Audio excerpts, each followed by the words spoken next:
ایک مرتبہ حضرت محمد صلی اللہ علیہ وآلہ وسلم شب معراج کو بیت المقدس کی طرف جاتے ہوئے مصر کے قریب ایک مقام سے گزرے تو آپ کو نہایت ہی اعلیٰ اور زبردست خوشبو آنے لگی۔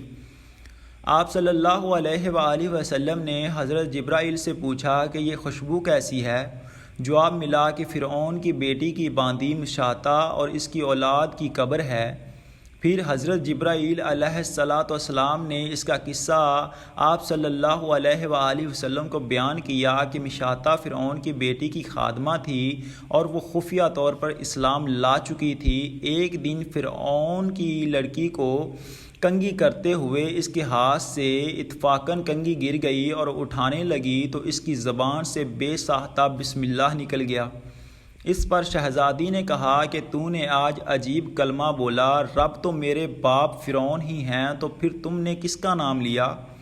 خادمہ نے جواب دیا، فرعون رب نہیں بلکہ رب وہ اللہ ہے جو مجھے، تجھے اور فرعون کو روزی دیتا ہے۔ شہزادی نے کہا، اچھا تم میرے باپ کے سوا کسی اور کو اپنا رب مانتی ہے؟ اس نے جواب دیا، ہاں، میرا، تیرا اور ہم سب کا رب اللہ تعالیٰ ہی ہے۔ شہزادی نے اپنے باپ کو یہ بات پہنچا دی اور وہ سخت غضبناک ہوا اور اسی وقت خادمہ کو دربار بلوایا اور کہا، تو میرے سوا کسی اور کو اپنا رب مانتی ہے؟ اس نے کہا، ہاں، میرا اور تیرا رب اللہ تعالیٰ ہی ہے جو بلندیوں اور بزرگی والا ہے۔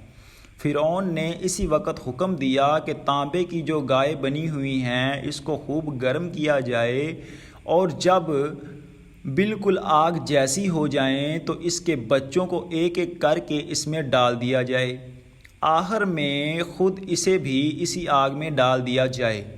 چنانچہ وہ مکمل گرم کی گئیں۔ جب آگ جیسی ہو گئیں تو فرعون نے حکم دیا کہ اس کے بچے کو ایک ایک کر کے اس میں ڈالنا شروع کرو۔ اس نے کہا، بادشاہ ایک درخواست میری منظور کرو، وہ یہ کہ میرے اور میرے ان بچوں کی ہڈیاں ایک ہی جگہ ڈال دینا۔ اس نے کہا، اچھا، تیرے کچھ حقوق ہمارے ذمے ہیں اس لیے یہ منظور ہے۔ اس کی دونوں بچیاں اس کی آنکھوں کے سامنے اس میں ڈال دیے گئیں اور وہ فوراً جل کر راکھ ہو گئیں۔ پھر سب سے چھوٹے بیٹے کی باری آئی جو ماں کی چھاتی سے لگا ہوا دودھ پی رہا تھا۔